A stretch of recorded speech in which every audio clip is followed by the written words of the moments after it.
अस्सलाम वालेकुम स्टूडेंट्स। आज का हमारा जो टॉपिक है अरिथमेटिक ऑपरेटर्स से रिलेटेड है।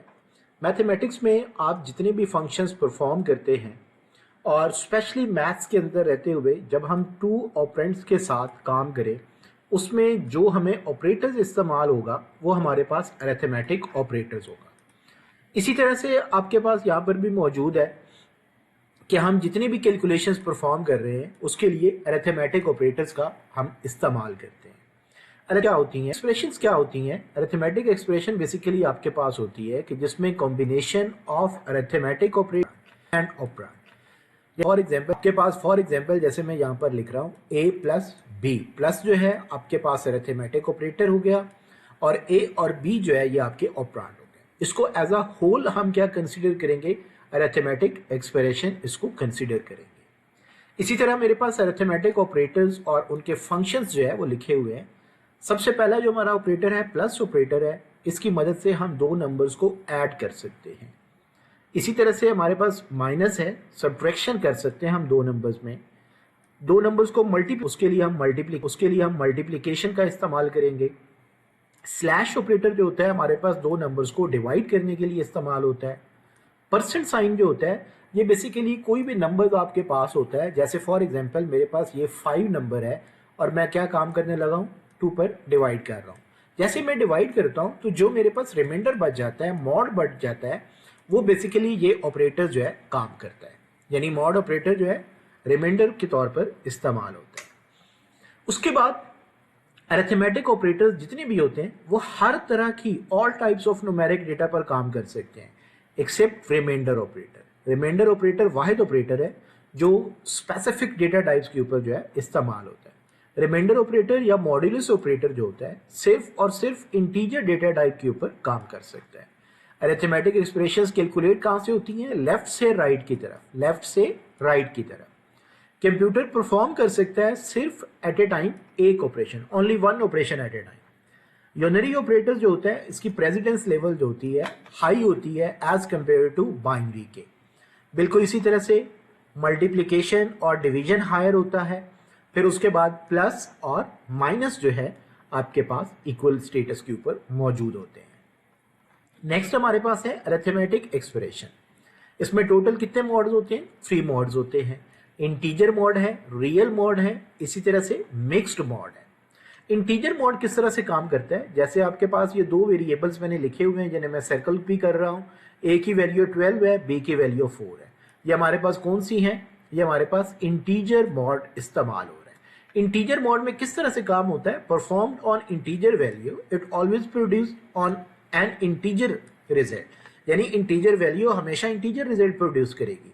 सेम इसी तरह से does not produce real result, यानी इसके अंदर किसी किस्म का फ्लोटिंग पॉइंट में रिजल्ट नहीं आएगा। जैसे हमारे पास दो वेरिएबल है ए और बी, इसमें हमें आंसर क्या आएगा? प्लस करेंगे तो 16, सब्ट्रैक्ट करेंगे तो 8, मल्टीप्लाई करेंगे तो 48, डिवाइड करेंगे तो 3। सेम इसी तरह से रियल या फ्लोटिंग अरिथमेटिक मॉड क्या होता है? ये अरिथमेटिक ऑपरेशन आपके पास होता है कि फ्लोटिंग पॉइंट नंबर्स में इसका रिजल्ट भी फ्लोटिंग पॉइंट रिजल्ट आएगा। जैसे आपके पास a की वैल्यू 12.0 है, 4.0 है, b की वैल्यू, तो इसका आंसर भी 16 आ रहा है, लेकिन अब की मर्तबा डेसिमल में आंसर आ रहा है। आफ्टर 6 डिजिट्स जो है डॉट के बाद पूरे 6 डिजिट्स इसमें डिस्प्ले हो रहे हैं क्योंकि हमने by default floating data type को इस्तेमाल किया हुआ है। इसी तरह से हमारे पास मिक्स्ड अरिथमेटिक मॉड है। अरिथमेटिक ऑपरेशन जब आप परफॉर्म करते हैं इंटीजर और फ्लोटिंग वैल्यूज के ऊपर तो आपका रिजल्ट हमेशा फ्लोटिंग पॉइंट आता है। ऐसा क्यों होता है? जैसे मेरे पास एक वैल्यू जो है वो फ्लोटिंग की है, एक वैल्यू मेरे पास इंटीजर की है। अब क्योंकि फ्लोटिंग जो है वो हायर डेटा टाइप है, लोअर डेटा टाइप जो होती है वो हायर डेटा टाइप के अंदर कन्वर्ट हो जाती है, तो इस वजह से हमारा जो आंसर है वो मिक्स्ड का फ्लोटिंग पॉइंट के अंदर जो है आपकी स्क्रीन के ऊपर अपीयर होगा। नेक्स्ट हमारा क्वेश्चन है, मोस्ट इंपॉर्टेंट क्वेश्चन है, रिलेशनल ऑपरेटर। रिलेशनल ऑपरेटर आपने बेटा याद रखना है, स्टूडेंट्स आप याद रखिएगा कि अरिथमेटिक ऑपरेटर्स जो होते हैं वो तो दो नंबर्स के ऊपर कैलकुलेशन के लिए इस्तेमाल करते हैं, लेकिन जब भी हमें दो नंबर्स के दरमियान किसी किस्म का कोई कंपैरिजन करवाना होगा तो उसके लिए रिलेशनल ऑपरेटर्स का इस्तेमाल किया जाएगा। जब आपने प्रोग्राम में किसी भी कंडीशन को स्पेसिफाई करना होगा तो उसके लिए भी रिलेशनल ऑपरेटर्स का इस्तेमाल किया जाएगा। रिलेशनल ऑपरेटर्स क्या होते हैं? ट्रू और फॉल्स में आपका रिजल्ट जनरेट करते हैं। कंडीशन आपकी ट्रू होगी तो वो 1 को रिप्रेजेंट करेगा, कंडीशन फॉल्स होगी तो वो 0 को रिप्रेजेंट करेगा। तमाम रिलेशनल एक्सप्रेशन किस तरह से काम करती हैं? लेफ्ट से राइट की तरफ काम करती हैं। रिलेशनल ऑपरेटर्स का जो प्रेसिडेंस लेवल होता है वो सेम होता है। No relational operator has the preference over the other.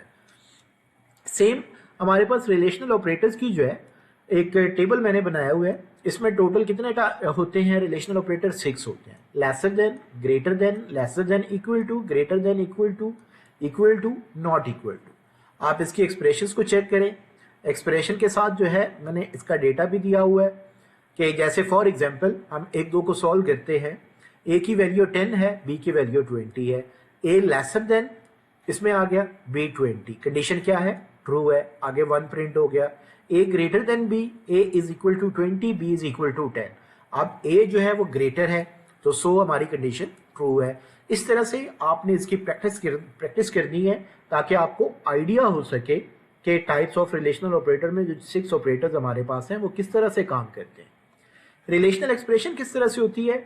Relational expressions के अंदर काम कम करते हैं इस तरह से कि रिलेशनल ऑपरेटर कंपेयर करता है किसको? 2 वैल्यूज को, यानी 2 वैल्यूज को कंपेयर करने के लिए हम जो स्टेटमेंट यूज करते हैं उसे रिलेशनल एक्सप्रेशन कहते हैं। इसका रिजल्ट कैसे आएगा? ट्रू में आएगा या फॉल्स में आएगा। फॉर एग्जाम्पल ए की वैल्यू 10, बी की वैल्यू 20, ए ग्रेटर देन बी।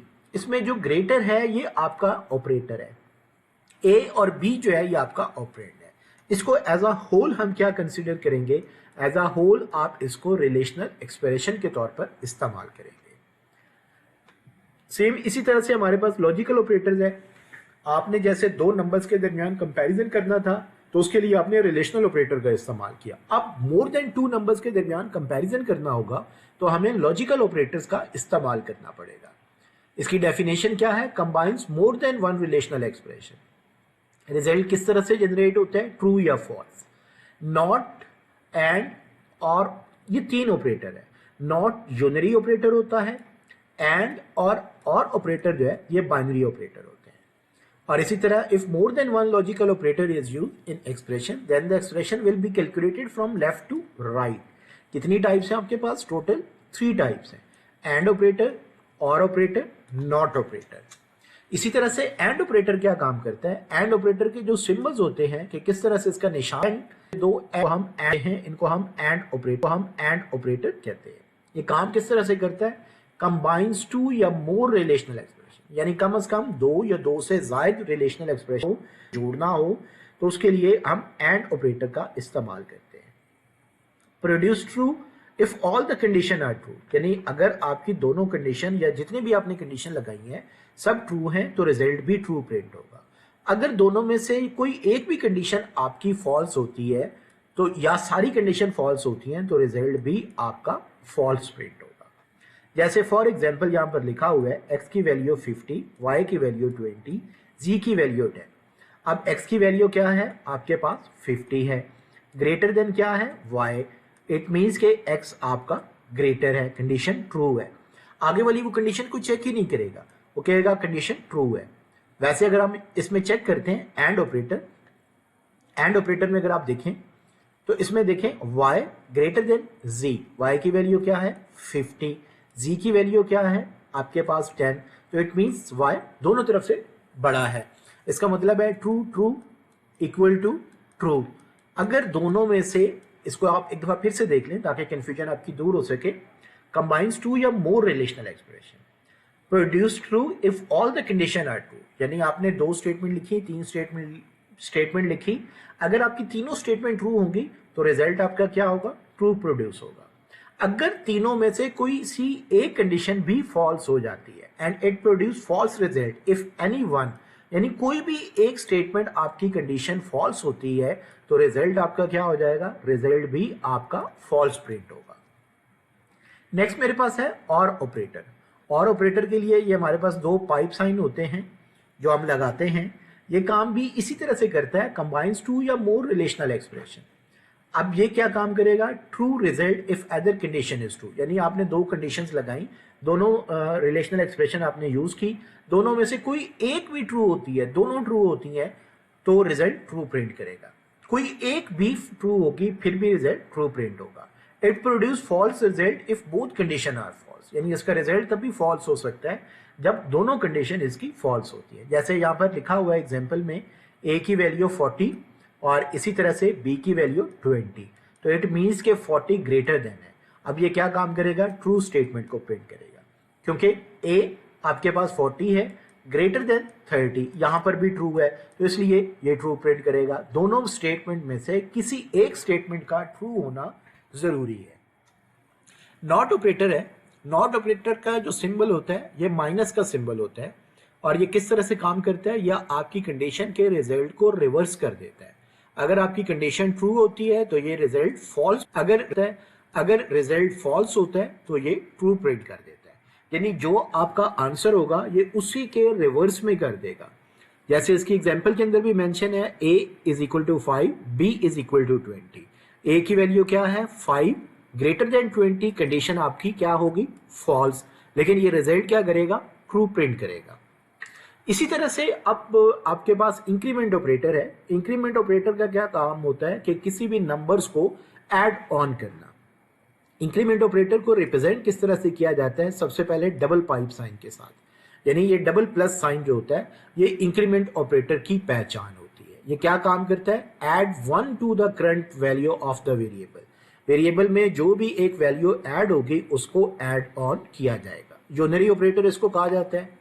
इसमें कांस्टेंट और एक्सप्रेशन जो होती हैं वो आप इस्तेमाल नहीं कर सकते। ये सिर्फ इंक्रीमेंट करता है किसके साथ, सिर्फ वेरिएबल्स के साथ। और आप ये डबल साइन जो होता है ये बिफोर भी कर सकते हैं और आफ्टर भी कर सकते हैं, यानी इसमें कोई रुकावट नहीं होती।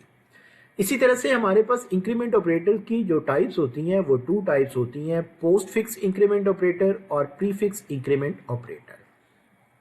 पोस्ट फिक्स इंक्रीमेंट ऑपरेटर क्या होते हैं, इंक्रीमेंट ऑपरेटर जो होगा is used after it's variable name, यानी आपने वेरिएबल के नाम के बाद जो है डबल प्लस साइन लगाना है तो उसे हम कहेंगे पोस्ट फिक्स इंक्रीमेंट ऑपरेटर।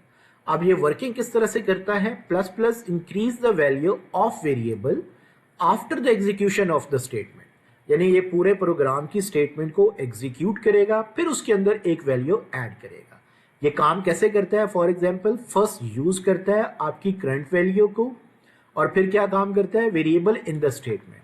फिर जब आपकी स्टेटमेंट कंप्लीशन के बाद स्टेटमेंट होगी उसके अंदर एक वैल्यू को ऐड ऑन कर देगा। ए जैसे a इज इक्वल टू 100, फिर लिखा हुआ है a प्लस प्लस, तो a प्लस प्लस की क्या वैल्यू बन जाएगी आपके पास 101। प्रीफिक्स इंक्रीमेंट ऑपरेटर क्या काम करता है, increment operator is used before its variable में, is called prefix increment operator. Prefix increment operator क्या काम करेगा, वेरिएबल की वैल्यू को इंक्रीज करेगा प्रोग्राम की एग्जीक्यूशन से पहले ये इंक्रीज करेगा करंट वैल्यू को वेरिएबल के अंदर एक, और देन न्यू वैल्यू को यूज करेगा आपकी स्टेटमेंट में। जैसे फॉर एग्जांपल प्लस प्लस ए, और ये देखें, और उसके बाद देखें बी के अंदर भी वो उस वैल्यू को इस्तेमाल कर रहा है। इसी तरह से डिक्रीमेंट ऑपरेटर, अगर आपने इंक्रीमेंट ऑपरेटर अच्छी तरह से याद कर लिया हो तो डिक्रीमेंट ऑपरेटर आपके लिए इजी हो जाएगा। जहां आपने डबल प्लस का लिखा था साइन, वहां पर आपने माइनस का साइन लगा देना है। डबल माइनस साइन क्या करता है, ऑपरेटर डिक्रीज करता है, यानी और कुछ भी आपने चेंज नहीं करना, सिर्फ इसमें जहां जहां आपने इंक्रीज की ऑप्शन पड़ी थी वहां आपने डिक्रीज वाली ऑप्शन यूज कर लेनी है। बाकी सारे का सारा आपके पास वही प्रीवियस वाला क्वेश्चन है, इसको मैं दोबारा से नहीं पढ़ा रहा, सिर्फ मैं चीज़ों को हाईलाइट कर रहा हूं ताकि आप जो है इजीली उसको गो थ्रू करने में आपको आसानी हो। उसके अलावा सब कुछ पुराना ही आपके पास आ रहा है। इसी तरह प्रीफिक्स के अंदर भी आपके पास ओल्ड चीज़ें ही हैं, सिर्फ इसमें प्लस प्लस की जगह पर माइनस माइनस का ऑप्शन जो है आपने जहन में रखना है। उसके अलावा आपकी सारी स्टेटमेंट जो है वही प्रीवियस आपके पास मौजूद है। उम्मीद है कि आपने इंक्रीमेंट और डिक्रीमेंट को अच्छी तरह से याद कर लिया होगा। असाइनमेंट स्टेटमेंट क्या होती है बेटा, असाइनमेंट स्टेटमेंट बेसिकली होती है असाइन अ वैल्यू या a computational result to a variable, यानी ऐसी स्टेटमेंट जिनकी मदद से हम अपने वेरिएबल्स को वैल्यू असाइन कर सकें। या किसी किस्म का कोई भी रिजल्ट जनरेट कर सके। जैसे फॉर एग्जांपल ये लिखा हुआ है a is equal to 10, it means कि ये हमारी असाइनमेंट स्टेटमेंट है। या एक और लिखा हुआ है a+2, इसके अंदर आप देखें अरिथमेटिक ऑपरेटर भी इस्तेमाल हो रहा है, उसकी वैल्यूज भी असाइन हो रही हैं और वो शिफ्ट हो रही हैं आपके पास a के अंदर। तो इस पूरी स्टेटमेंट को हम कहेंगे असाइनमेंट स्टेटमेंट। असाइनमेंट ऑपरेटर क्या होता है? ये वो सिंबल होता है जो इक्वल को रिप्रेजेंट करता है। इसकी कितनी टाइप्स होती हैं? 2 टाइप्स होती हैं, सिंपल स्टेटमेंट और compound statement. Simple assignment statement और कंपाउंड असाइनमेंट स्टेटमेंट। इसी तरह से आपके पास सिंपल असाइनमेंट स्टेटमेंट क्या होती है? Value is written on the right side of the operator and the variable is left side of the operator in the simple assignment statement. जैसे आप मैथ्स में काम करते हैं, सबसे पहले आप वेरिएबल लिखते हैं, फिर आप इक्वल लिखते हैं, फिर आप उसकी वैल्यूज मेंशन करते हैं। वैल्यूज राइट साइड पर लिखी जाएंगी। फॉर एग्जांपल मेरे पास वेरिएबल का नाम a है, आगे ऑपरेटर मैंने मेंशन कर दिया और उसके अंदर मैंने 10 लिख दिया। 10 मेरी वैल्यूज हो गई, a मेरा वेरिएबल हो गया और इक्वल जो है वो मेरा ऑपरेटर हो गया। इसी तरह यहां पर भी लिखा हुआ है कि simple assignment statement can also be assignment expression. Expression में क्या क्या होना चाहिए? वेरिएबल, कांस्टेंट, अरिथमेटिक, रिलेशनल या लॉजिकल एक्सप्रेशन। जैसे ये नीचे एग्जांपल के अंदर जो है आपको 2 स्टेटमेंट्स मैंने मेंशन की हुई हैं, उनमें से किसी एक को भी जो है आप यूज कर सकते हैं। अब हमारे पास आती है compound assignment of statement. It is used to assign one value to more than one variable. बाज दफा ऐसा भी होता है कि हमें एक ही वक्त में मोर देन वन वेरिएबल्स को एक ही वैल्यू जो है वो अलॉट करनी होती है। बजाय इसके कि हम असाइनमेंट ऑपरेटर की मदद से करें, हम ये काम कंपाउंड असाइनमेंट स्टेटमेंट की मदद से भी कर सकते हैं। इसका सिंटैक्स क्या है?